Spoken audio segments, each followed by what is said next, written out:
Salut les amis, bienvenue de nouveau à la maison, bienvenue de nouveau chez moi.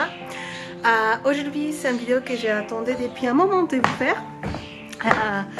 En fait j'avais vachement envie de vous faire un tour du potager. Donc aujourd'hui sera le premier tour du potager de 2021. Donc voilà, je suis vraiment contente. On est le 12 mai, donc on est en plein milieu de descente des glaces. Pour les personnes qui ne connaissent pas les descentes des glaces, c'est une certaine date dans l'année en fait qui vont marquer entre guillemets le démarrage du potager, le démarrage des plantations. En fait, après les glaces, on peut entre guillemets se permettre de planter des plantes qui vont quand les froids. Alors, ok, ça c'est les tomates, c'est les aubergines, les poivrons, les pimentes, les courcovitacées. Regardez cette beauté. Ça c'est un tomatillo, le tomatillo, et regardez, il commence à faire des petites fleurs. Les tomatillos c'est des plantes, c'est des solanacées si je ne me trompe pas, c'est de la famille aussi du pisali, non pas du pisali, de la physalis. Et en fait elle fait des fruits, et ces fruits sont dans une petite cage, voilà, comme on dit, comme la physalis. Et en fait c'est des fruits un peu acides qui sont idéaux pour faire la salsa verde. La salsa verde, c'est une sauce d'origine mexicaine, si je ne me trompe pas, et c'est vraiment délicieux.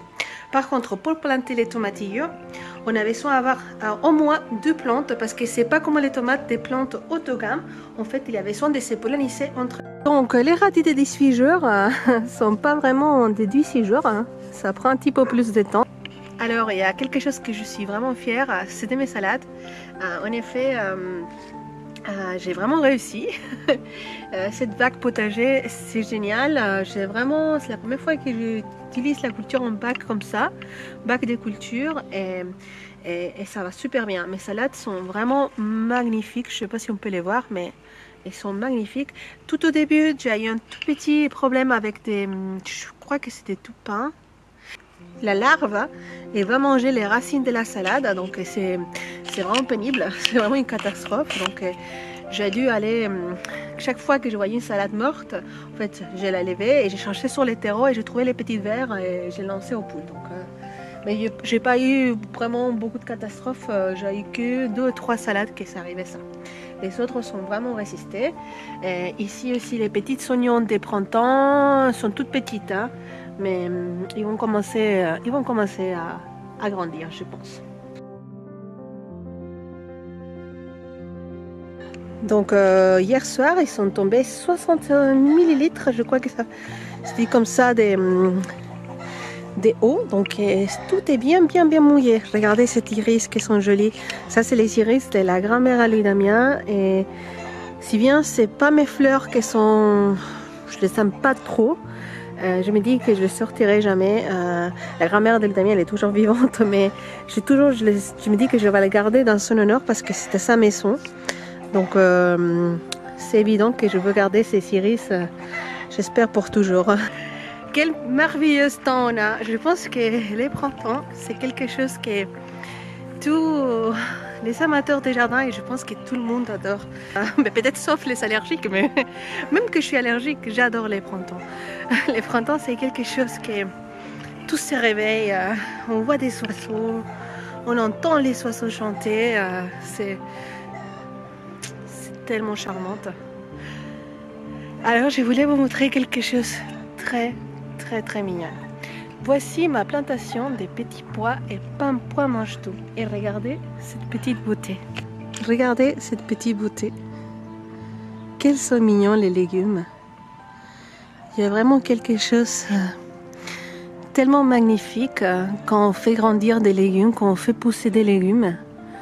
Il y a une certaine connexion qui m'arrive à moi, en spécial, qui est comme je me sens un peu des fois déracinée pour vivre aussi loin de ma famille au Chili, que dans les potagers, je retrouve cette connexion. Regardez cette fleur, elle est toute fleurie, avec des petites fleurs. Ça, c'est des petits pois rondelis, satifs. Ce ne sont pas les meilleurs, ils fleurissent un petit peu plus tôt. Et moi, j'aime bien quand même. Ici à côté, j'ai les petits pois des merveilles des Kélédons qui sont encore mieux parce que c'est des pois ridés. Et ici devant, tout devant, j'ai ma plantation des pois mange-tout. Alors les pois mange-tout, c'est mon favacé préféré. L'idée de manger des pois mange-tout avec des petits lardons, oh là là là là, j'attends que ça, c'est mon rêve de printemps.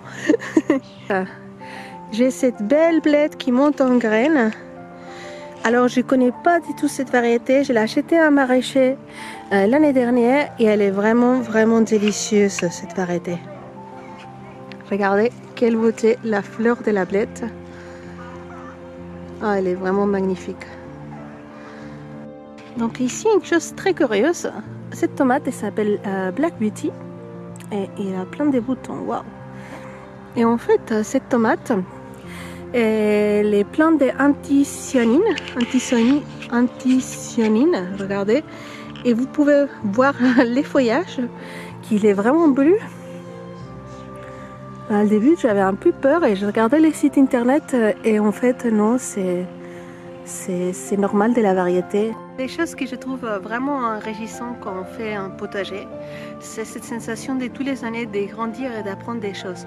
Par exemple, la culture des petits pois, on a suivi une technique très très ancienne et ça marche très très bien. Par contre, les choses qu'on s'est rendu compte, c'est que en fait, les filets qu'on a mis pour soutenir ça, elle est trop proche à la soin plantation, à la plantation d'à côté. Donc en fait les fleurs qui vont grandir là-bas, ils vont pas avoir de la lumière aussi en plein milieu, vous voyez.